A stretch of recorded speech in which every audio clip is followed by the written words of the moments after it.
Today's the day soccer fans across the globe have been waiting for. Ladies and gentlemen, señoras y señores, mesdames et messieurs. The draw for the 2026 World Cup. I'm Carolyn Beeler. Today we hear who's matching up. Also today in the UK, a backlog of untried court cases is prompting controversial suggestions for judicial reform. Some say what the country really needs is more lawyers and judges. That's what the government needs to focus on before there's a wholesale attack on our constitutional rights. We'll hear why some nations want to go back to using landmines in war. Plus, a new discovery reveals something used to make music in prehistoric times. It is a way of giving sound to the past. And self-driving deliveries in China. That's today on The World. This is The World. I'm Carolyn Beeler. Thank you for being here this Friday. While self-driving cars are grabbing headlines here in the U.S., other uses of autonomous driving technology are revolutionizing daily life in China. Think street-sweeping robots and delivery drones, but also surveillance drones. The race to develop those innovations is full steam ahead. The world's transportation correspondent Jeremy Siegel recently attended an auto show in Shenzhen, China. Here he is with the final installment from China.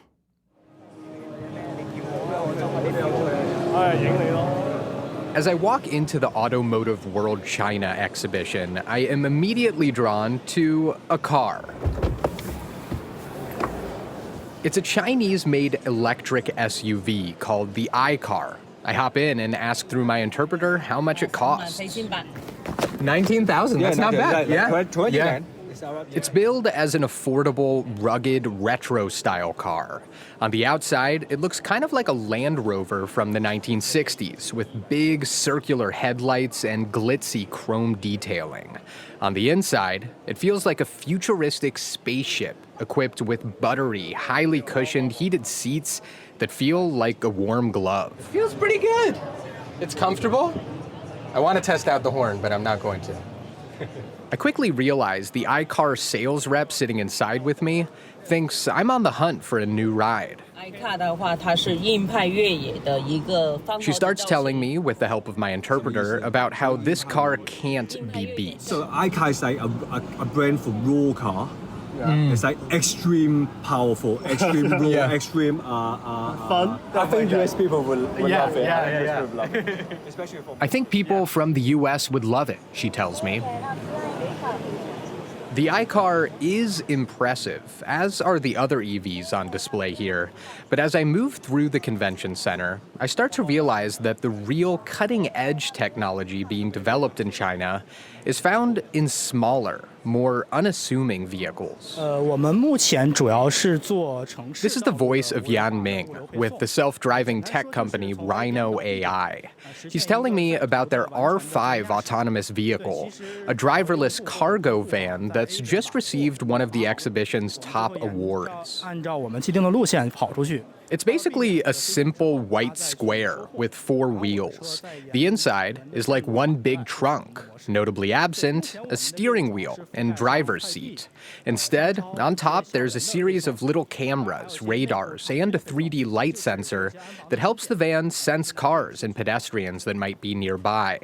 I'm curious how close the technology is to being ready for the real world. Can these drive on regular streets where cars are driving? Yes, 其实是完全可以，而且我们在深圳 right here. Ming sounds surprised when I ask this question and begins to tell me that they're not only capable of driving on city streets, they already are, including here in Shenzhen. The company has partnered with supermarkets, factories, and delivery companies in more than 150 Chinese cities, shipping food and parcels all around, no driver needed. I ask him what products like this could mean for the tens of thousands of delivery workers driving around cities like Shenzhen every day. Ming says these autonomous vans won't replace delivery drivers, but will make their jobs easier, handling longer routes from supermarkets and shipping centers, while drivers themselves will still do the shorter deliveries. Labor advocates, however, warn that self-driving technology has the capacity to destroy whole sectors of jobs. Nearby, I spot another little vehicle that looks nothing like a traditional car or truck. Just like the Rhino cargo van, it's basically a box on wheels. But this one is flashier, with more colors and doodads. 我们城市之光成立于2011年啊，专注于 Han Guan with the company Auto City tells me this is a fully autonomous sanitation device, a fancy way of describing a street cleaning robot. Painted with bright stripes of blue, green, and yellow with fuzzy little orange brushes on the bottom, it scoots along roads and sidewalks to clean the ground below. 这样，我们目前城市之光已经在中国的 These sanitation robots, just like the self-driving delivery vans, Wenming says, are already on the ground in Shenzhen and dozens of other Chinese cities. Local officials are welcoming to these experimental technologies, and according to Stanley Ng, that's why in China, innovation is part of everyday life. Local governments are very aggressive to promote new technology to serve the public here. Ng is president of the Asia-Pacific Connected Vehicles Association, a government-supported group that works to promote self-driving technology in cities across Asia. He says the quieter, behind-the-scenes industries are where self-driving technology will make the biggest inroads in the coming years, because that's where municipalities and businesses can see huge savings.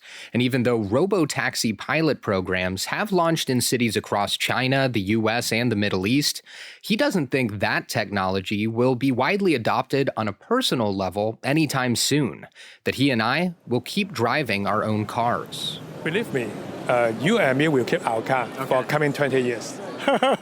Interesting. The reason is we want to drive a car by ourselves, enjoy the driving. We enjoy driving ourselves, Ng argues, but don't mind letting robots do the heavy lifting when it comes to deliveries, logistics, sanitation. And in those fields, China, with companies like Rhino and Auto City at the forefront, is paving a new, more efficient path. In the evening, after I head out from the auto show, I pause for some fresh air in a city park. A young girl is with her mom, learning to ride a bike with no training wheels.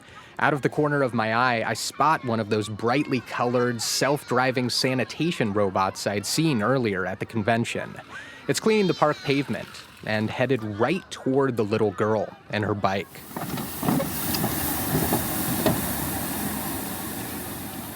I almost shout something out, but before I do, the robot stops, turns, and starts cleaning in the other direction. The little girl is unfazed, probably used to seeing these things everywhere, and starts pedaling for the first time. For the World, I'm Jeremy Siegel, Shenzhen, China.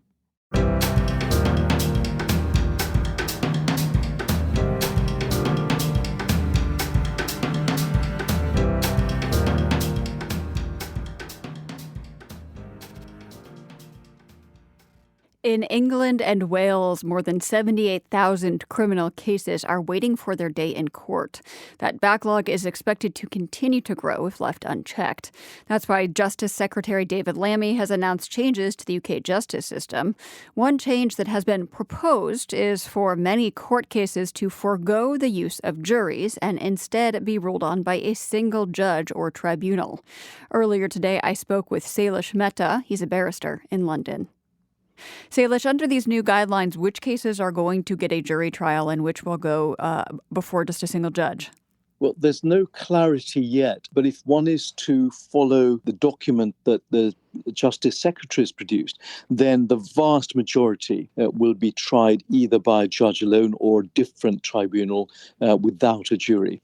The only trials that will remain with a jury appear to be sex allegations of the most serious nature, murder and manslaughter, and other cases that are of public interest. And we don't quite know exactly what those are. So 78,000 cases awaiting trial. That sounds like a lot. Has this problem grown in recent years in the UK? It has. It's a horrifically big number, 7 to 8,000. And as you said earlier, it's a number that will grow. And that's a number just for the Crown Court. So these are trials that are for the jury. But your listeners should be aware that in the Magistrates' Court, in the lower court, where there is no jury, there's a backlog of 360,000 cases. So the problem is across the board for jury as well as non-jury trials in this country. So do you see doing away with juries as an effective solution to speeding up this process? I'm afraid I don't. I'm in the vast majority of barristers who are against this proposal for a number of reasons. And barrister means same as lawyer here in the States? Yes, there are two types of lawyers in the UK. There are solicitors and there are barristers. So I think the state's equivalent of a barrister would be a trial advocate or a trial attorney. Thank you for that. David Lammy, the Justice Minister, says that he expects these changes to speed up this process by 20%. And you have yourself said this is a bad thing, that cases take so long to get to trial. So why do you think this is a poor solution? Firstly, the suggestion that it'll speed up cases by 20%. There is absolutely no evidence that we can rely on for this at all. There's no evidence that this has been costed properly. There have been no trials. There's been no consultation. Of course, every lawyer in the UK is keen that there should be no backlog. What we're against is firstly a wholesale dismantling of what has come to be known as a constitutional right to a trial by jury without any proper evidence. And in fact, there are far better ways, we say, to achieve the efficiencies that the Justice Secretary rightly wants. For example, you go to any average Crown Court in England and Wales this morning, and you'll discover that somewhere between 10% of courts and 30% of courts are lying dormant with no one in them. These are courts that used to have judge and jury trials. What the government needs to do is to appoint more judges. Because of the cutbacks in the payment of lawyers, there have been fewer and fewer criminal barristers in practice. And so often it's very difficult to find barristers of the right experience to defend or prosecute in trials. That's what the government needs to focus on to make sure that the inefficiencies at the moment, such as vacant courtrooms, those efficiencies are tackled before there's a wholesale attack on our constitutional rights. The changes being proposed also do include increasing investment in the courts by more than $500 million per year. Yes. So that sounds significant. Yes. Absolutely. And what we're saying is, yes, that investment should have been made many years ago. If that investment had been made in courts, in judges, in improving the pay of barristers, then we would not have had the backlog that we have. So we would welcome that investment. And in fact, that money can be used even now in appointing judges and using the courtrooms that lie empty. All of that is good justification for attacking the backlog, not good justification for attacking the right to a trial by jury. Is this change a done deal? I don't think so. Certainly, a number of commentators feel that the Justice Secretary has on purpose put out these so-called views of his. And this is a tried and tested political ploy that you say X is going to happen. And then when you later on say, well, I've reflected on the profession's response. And in fact, only half of X is going to take place. And everyone thinks, oh, what a great person, he's listened, etc. And so this may well be a political ploy. I want to end with this statistic that I was reading this morning in BBC reporting on this, which is in the UK, 6 out of 10 victims of rape are said to be withdrawing from prosecutions because of delays. And that, I think, just underlines the importance of speeding up these trials. Yes, it's outrageous that the victims of crime in the most serious cases are withdrawing their complaint, if this research is right, because of the delays. And that is a societal problem that should have been addressed and needs to be addressed immediately. There is no evidence that these proposals will actually reduce the delay significantly at all. That's Sailesh Mehta, a barrister based in London.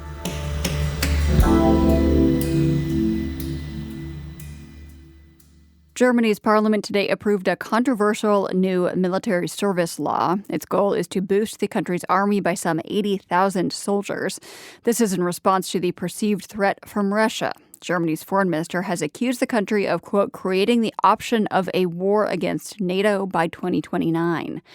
There is a widespread fear in Europe that if peace in Ukraine is negotiated on Russia's terms, then Russia may use the time to regroup and come back bigger and stronger than before. From Brussels, DW's security correspondent Terry Schultz reports on Europe's efforts to strengthen its defense forces. The possible timeline within which Russia may try to strike Europe beyond Ukraine gets shorter all the time, with the German foreign minister's warning this could happen in less than 4 years, just the latest alarm. What's not changing fast is NATO's ability to move its tanks and troops to the front line as reinforcement after any such attack might happen. Bridges, roads, and tunnels are often simply impassable for heavy equipment. Bureaucracy and border procedures are bulky. EU Foreign Policy Chief Kaja Kallas says bluntly this situation is not acceptable. It is quite simple. The faster we can move forces, the stronger our deterrence and defense. We need to be talking about days, not weeks, to move troops in Europe. 11 years after Russia annexed Crimea, this is simply not good enough. The European Commission has identified 500 bottlenecks, and that's just the top priorities, which it's trying to address urgently in its new military mobility upgrade plan. By the end of 2027, the Commission wants the 27 member states to eliminate as much as possible the obstacles to quick movement of military forces, instead of the current situation in which at least one country has retained the right to take a month and a half to respond to a request for passage across its borders. New regulations would require that answer to come in 3 days during peacetime. In case of conflict, it wouldn't even be necessary to ask permission, just to notify of the transit. Transportation Commissioner Apostolos Zitsikostas, one of 4 top officials who were concurrently on stage presenting the new plan, said this does not mean Europe necessarily believes conflict is coming. So, in the question, is Europe preparing for war? The answer is no. Europe is preparing for peace. Europe wants peace. But if we want peace, we need first to be ready for war. European defense could have been more ready much earlier had EU and national leaders acted on the numerous reports over decades identifying these problems as well as their solutions. Mihai Chiaia with the European Policy Center is among the researchers who have investigated and published repeatedly on the challenges and urgency of improving military mobility. There is a bit of disconnect between the progress that has been done, of course, on paper, in policy documents, in strategies, which is good progress, but then in practice, we don't see that much. Chiaia points out the infrastructure projects that need to be undertaken would require many years to finish, and most of them haven't even been started. We have the strategies, we have the priorities to enhance military mobility, but then what is needed in the end is political will. And what we see, according to my opinion, is that the political will is not where it should be. More than a decade ago, when U.S. Army General Ben Hodges was in charge of American forces in Europe, he was running into the same problems of red tape and restrictions as he was commanding multinational exercises with NATO forces. He recalls one memorable moment during an air jump exercise. The Bulgarian Interior Ministry was going to require each paratrooper to show his passport after he landed because they had entered Bulgaria. And I was like, you got to be kidding me. How could this be? We've been working on this exercise for a year. Eventually it got sorted, but I mean, that was the kind of thing that we encountered. Back then, Hodges coined the term a military Schengen zone to call for harmonized transport plans across alliance territory, something that's still lacking. We need the same effect that a truckload of apples could go from Poland all the way to Lisbon, Portugal without ever stopping because they could travel all the way through the Schengen zone. And I said, that's what we need for NATO forces, for military forces, to be able to move without stopping. Now the Commission is using the same term. Some countries have gone ahead and set up this kind of corridor. A group led by the Netherlands, Germany, and Poland has now been joined by 5 others, a model for the rest of the continent. While infrastructure upgrades will take many years, Mihai Chiaia says some improvements could be made immediately, like simply having conversations between ministries, armed forces, national and local authorities, and the private sector. What we see is that these actors don't really cooperate together to enhance military mobility. In some cases, they don't even speak to each other. The Commission's proposal for the EU's next 7-year budget, which is currently under negotiation, would allocate just over 17.5 billion euros to help member states start their upgrades. It's not a lot spread over 27 countries in 7 years, but it is 10 times more than the last budget contained.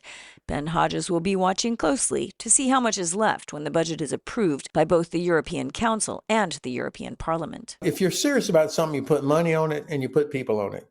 If you don't put money on it or you don't put people on it, then you're not really serious. He says Europe must be serious this time about ensuring its militaries can get to the front line, because Russia surely is serious about testing that itself. Terry Schultz, DW, Brussels. As European nations ready themselves for war, some countries neighboring Russia say they need landmines for their defense. That story is coming up later on our show.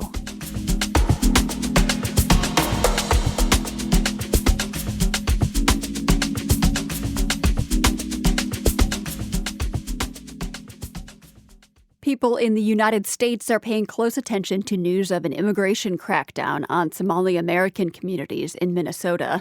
This is after President Trump's recent remarks calling Somalis names and saying they are not wanted in this country. People in Somalia are watching too. On the street in Mogadishu, Ahmed Akka told the German broadcaster DW, quote, "This is a blatant offense to Somalis," adding, "I wonder why he focuses on us. This isn't the language expected from a president."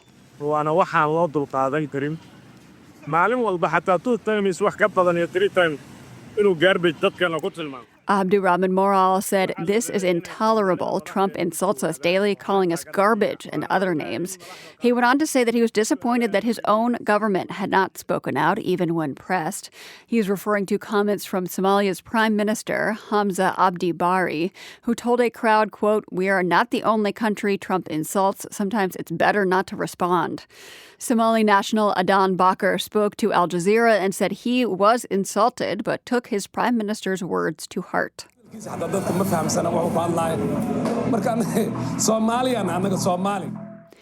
says we are Somali citizens living in our own country. His decisions do not affect us directly because we have our own identity and sovereignty as Somalis.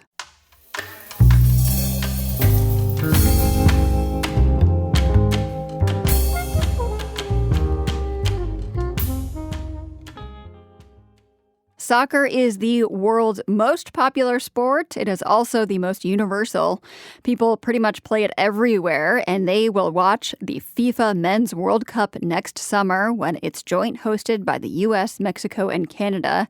And today was a major step in the journey to kick off. So, ladies and gentlemen, señoras y señores, mesdames et messieurs, welcome.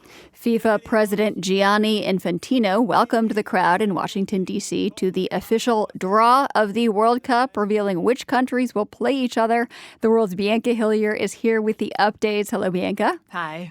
So I did catch a glimpse of this today. It looked like quite a spectacle. It was a spectacle. There were celebrities and big-name athletes. The draw is usually held in the host nation. This year it was at the Kennedy Center in D.C., but all of the North American heads of state were there today, including Mexican President Claudia Sheinbaum, Canadian Prime Minister Mark Carney, and U.S. President Donald Trump. And it took about 90 minutes of pomp and circumstance to get to the actual draw. Okay, and so when they actually got there, what did it look like? How does the draw actually work? It's refreshingly analog, this part of it. All of the teams were put into pots, mostly determined by their world ranking, and people on stage picked up little balls from glass bowls to select the actual matchups. The balls were like Easter eggs with pieces of paper in them that said the country's names. And so this draw process is considered more fair than something like March Madness, where a committee of humans have the final say on how the bracket looks. Okay, it sounds a little bit more randomized than that. Mm-hmm. So does that randomized draw result in any big matchups, or did it this year? Are any big rivals facing off?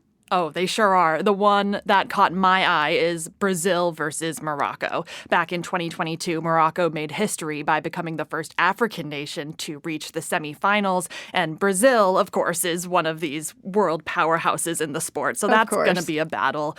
Spain versus Uruguay is also going to be tough. So is France and Norway. The reason we don't have any of the top-ranked teams matched up against each other, that's by design. For the first time, FIFA has kept the top-seeded teams on separate sides of the draw, so they can't meet until the final if they make it there. So the same rule will apply with France and England and Spain and Argentina. Okay, I see. So those are the big teams. But this year, people are also getting excited about some of the smaller teams who have made it to the World Cup for the very first time. How did they fare today? Yeah, they have a tough job ahead of them. First-timers Uzbekistan will have to play Portugal and Colombia. Curacao has got to get past Germany. Oy. Haiti is in the same group as Brazil and Morocco. And Cape Verde will have to take on number 1 ranked Spain in their very first game. One reason that so many of these countries have qualified for the first time is because the tournament has expanded. There are 48 teams competing next summer compared to 32 teams in previous years. And there was also something else that was new this year, a new addition to the event, the FIFA Peace Prize, given out for the very first time this year, right? Yes, this was the inaugural edition. FIFA announced this new award a month ago, and they said it would honor someone who has taken exceptional actions toward peace. A lot of people immediately thought that this award was designed to be given to President Trump. And Carolyn, that is exactly what happened. It was presented to him today with a video. Here's part of it. Under President Trump's leadership, the historic Abraham Accords were signed, bringing the first real progress in the Middle East in decades. His leadership has ensured that peace exists. The FIFA video went on to name 7 global conflicts they say Trump has ended. Many around the world would refute that, as we've reported on our show, saying that peace has not been reached in many of those regions. And just like the actual Nobel Peace Prize, FIFA's process for selecting this winner is not very transparent. We don't know if there were nominations. We don't know who exactly picked the winner or what the, real criteria was for picking the winner. So there's no new information on what went on behind the scenes here. But as you said, people thought from the very beginning that Trump would get this award. Why is that? Because Trump and FIFA President Gianni Infantino are very close, and Infantino needs to keep it that way to have the World Cup go smoothly. So the FIFA Peace Prize going to Donald Trump was largely expected. Still, Sylvia Shank, a former member of FIFA's Independent Human Rights Advisory Board, said it's still surprising to hear Trump getting credit for ending all of these wars when in reality there's still not peace on the ground. I think it's something like a joke, but on the other side it's of course very, very serious. And what else should you expect from Infantino and Trump? It's theater. Theater, she says. All right, before I let you go real quick, do we know where these teams are playing yet? We don't. You're going to have to wait until tomorrow for that. That's when FIFA is announcing where the games are taking place. And if your favorite player or a home country hasn't qualified yet, there still may be a chance because there's 6 spots up for grabs, and those qualifying games will be in March. All right. The World's Bianca Hillier covers sports for our show. She's been filling us in on the official draw for next summer's World Cup. Bianca, thank you so much. Thanks, Carolyn.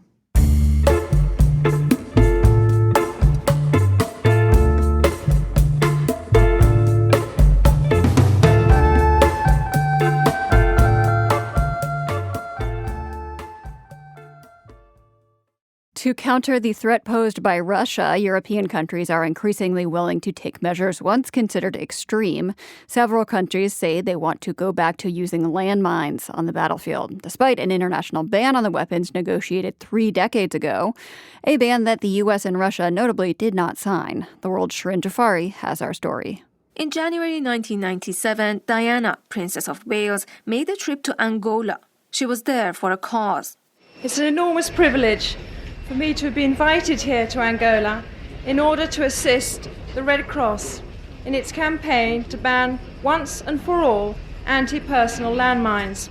At the time, Angola had the highest number of amputees per capita, Diana said.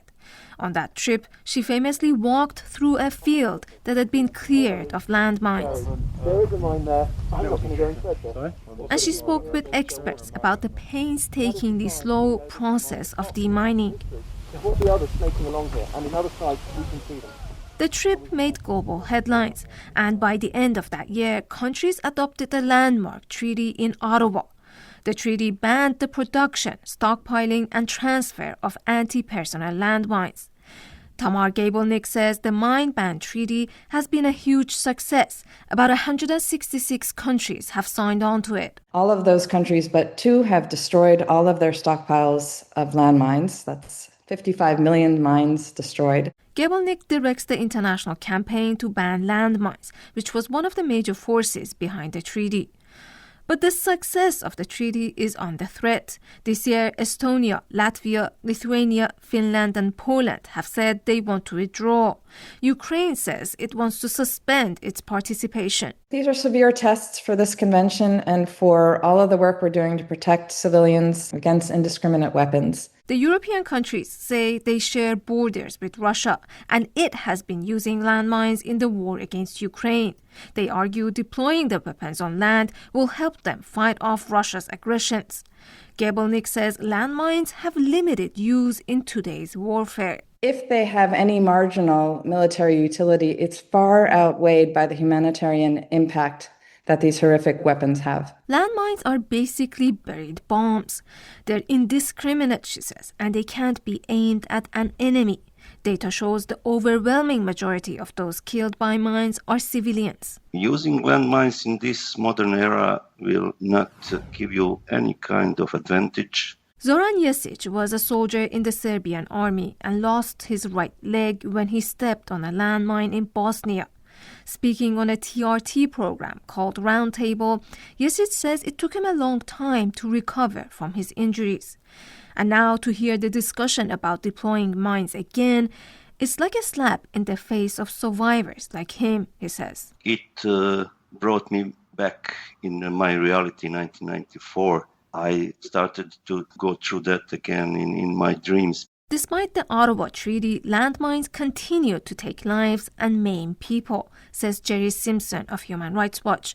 Just in the past year, there's been over 2,000 documented casualties, he says, mainly in Syria and Myanmar. This is an example of why landmines are such a scourge. In one case, Simpson says, goats that belonged to a shepherd in Bosnia wandered into a minefield, which was marked. But the shepherd needed his goat back because it was worth so much money, and so he took the risk and lost his life. Children also make up a large portion of the casualties, he says.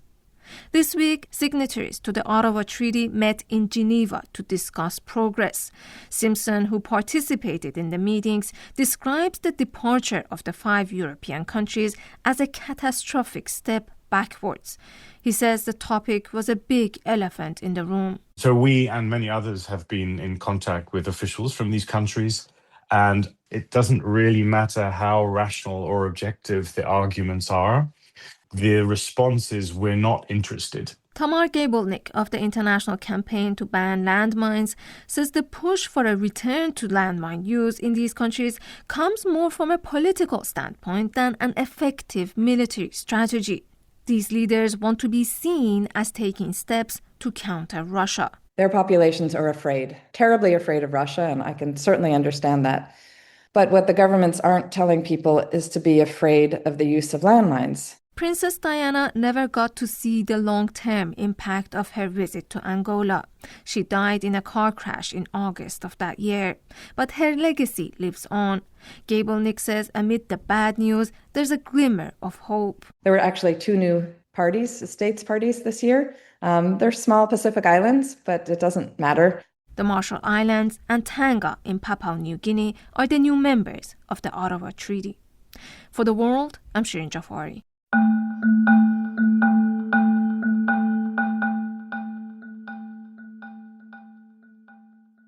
This next story starts with a riddle.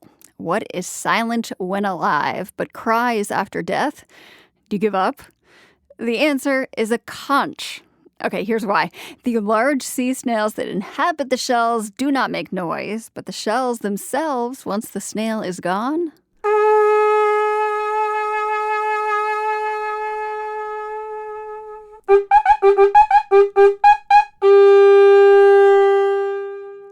behold the cries of the conch shell. If someone blows into it, of course. The World's Jerry Haddon is about to bring us more shell sounds from Barcelona. Researchers there say they found compelling evidence the shells were used for messaging and even music earlier than we imagined. Imagine you're a sea snail and you die, and your house gets turned into a trumpet. Kind of a cool idea, and the sound's even cooler. The shell trumpet, it's a conch shell modified in order to be converted in an instrument and produce sound. This is 27-year-old Miquel Lopez Garcia speaking and playing. Lopez has two jobs, digging stuff up as an archaeologist and blowing into things. Those dual skills landed the University of Barcelona doctoral candidate on a team researching Neolithic conch shells dating back 6,000 years, here at a center called Art Soundscapes. There are two possibilities, to have two different specialists in the team, or to have a trumpet player and archaeologist in the same person. I'm a classic trumpet player, and I also played trombone and other brass instruments. Art Soundscapes is a project of the European Research Council. It explores the crossroads of sound and archaeology. The project is about sound in prehistory. This is Lopez's co-researcher, Margarita Diaz-Andreu.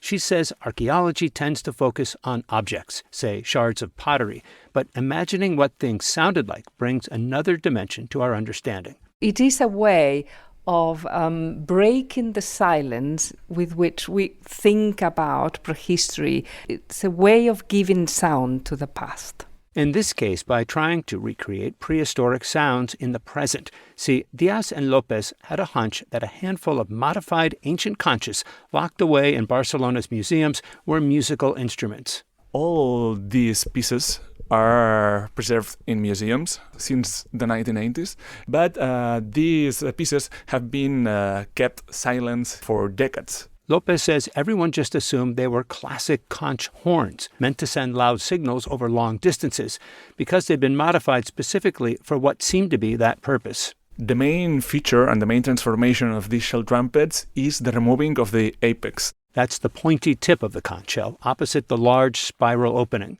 The intentional removing of this part is what really indicates us that there's a possibility that this conch shell was used like a sound instrument. To get that sound from the shell, you blow into the hole where the apex was. They're still used for sending messages on some Pacific islands. Lopez says that's the conch sound that's been embedded in the public imagination, especially via films. What's that? It's a conch. If it had a hole in it right there, you could really blow it. Like a trumpet.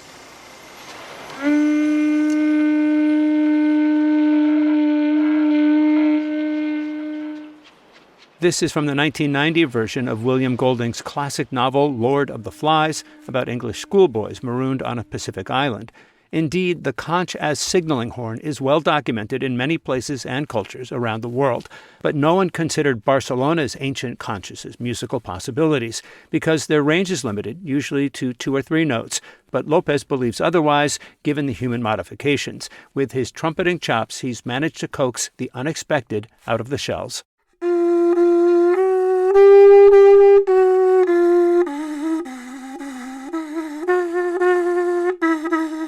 We found that using a different variety of musical techniques, you can produce melodies using these instruments, simple melodies. But for me, it's clear that these shell trumpets could have had also an expressive and emotional function. Expressive, emotional. Assuming conches were used in music back then, there's no hard proof, say Lopez and Diaz, but at least now they've proved it was possible. For The World, I'm Jerry Haddon, Barcelona. And now a quick stop in Rio de Janeiro, Brazil, to smell the flowers, or at least to talk about them, because a rare floral phenomenon is unfolding there. Talipot palm trees are in bloom. They live up to 80 years long and bloom just once in their lives. In Rio's Flamengo Park and also its botanical gardens, millions of tiny off-white flowers are in bloom, in sprays shooting up high above the palm's fronds. They make the tree look like it's wearing an elaborate headdress, kind of like the performers wear at the Rio Carnival, actually. The trees are native to southern India and Sri Lanka. They were planted in Rio in the 1960s, and these once-in-a-lifetime blossoms mark the end of these trees' life cycles. The current blooms could become seedlings if they're fertilized, starting the cycle all over again.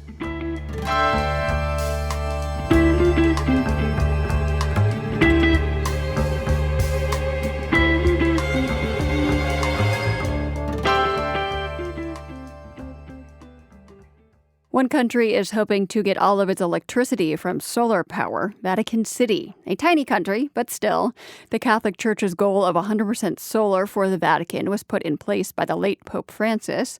That was in 2015. Now a solar farm is in the works that would help the Vatican meet its goals. We are looking into this today for The Big Fix, our series hearing about the people and communities innovating to deal with climate change. Dan Misla is founder and executive director of the Catholic Climate Covenant.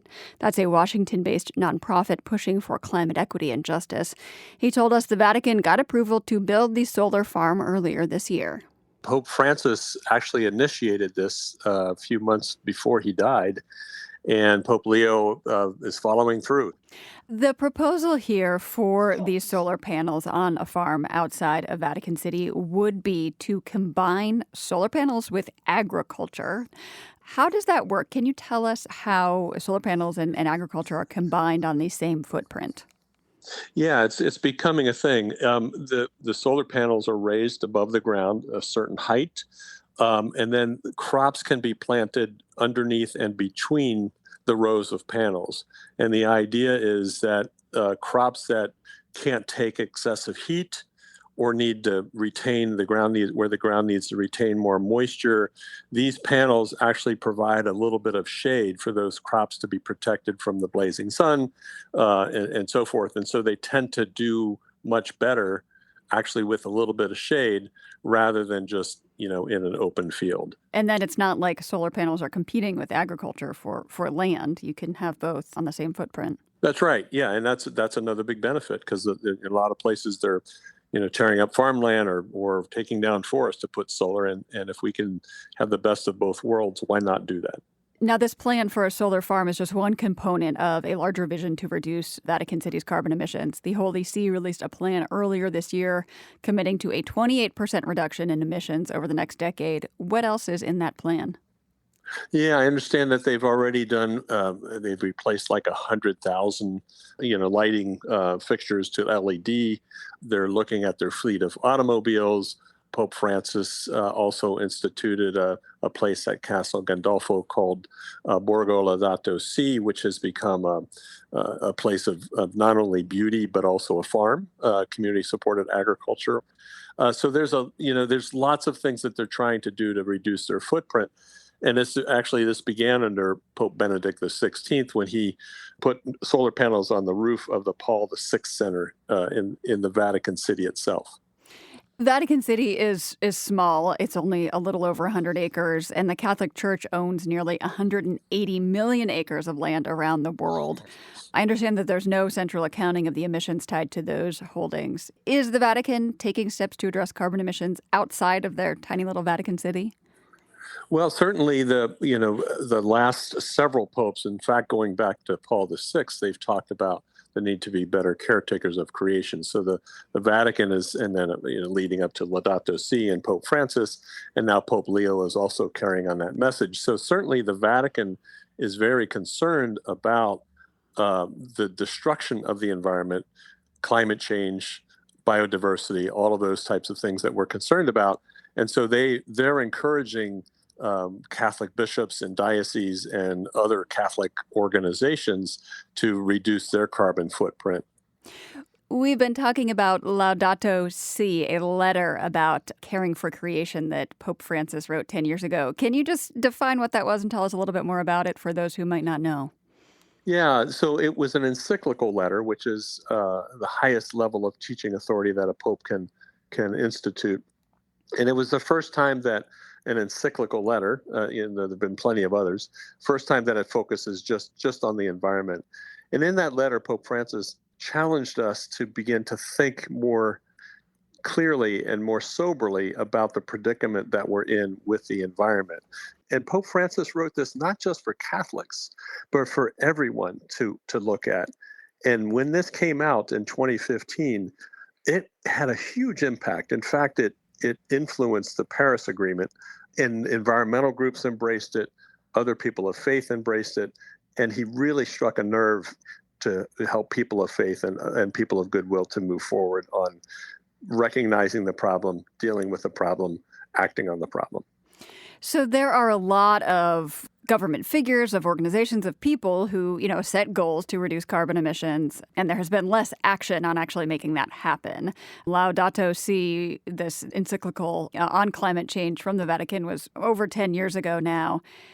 How effectively do you think that the Vatican has transformed that vision into actual action? Like, what are the milestones you can point to? Sure. It's mixed, to be sure. Church is a big church. I think more is going on, particularly we just heard this at COP30, that the bishops in the global south, this is becoming a much bigger concern for them. So there's many more activities, projects, and programs that they're doing that are related to Laudato Si than the global north. Europe is doing fairly well. The United States has a ways to go, but there are signs here through our work and others that the bishops in the United States are beginning to embrace this more and more as well. And part of it is people are being impacted by climate change, so they're finally waking up to say, "Oh, there is really something to this, and we need to be active and proactive and trying to reduce emissions and live more in keeping with a finite planet." Pope Leo XIV became Pope about 8 months ago. What do we know so far about what action he might take on climate change to further transform this vision into actual action? Well, I had the privilege of meeting Pope Leo on October 1st at a conference at Castel Gandolfo, south of Rome, and he gave an amazing speech, basically reiterating Francis's teaching and legacy and encouraging everyone to act. He said, "Look, we're sort of finished with data. We got the data. We know what we need to do. We just need to go out there and do it." So he's very much carrying on the legacy of Pope Francis, in my view. And we will wait and see if Vatican City does become 100% solar powered under his tenure. That's right. Dan Misla is the executive director and founder of the Catholic Climate Covenant.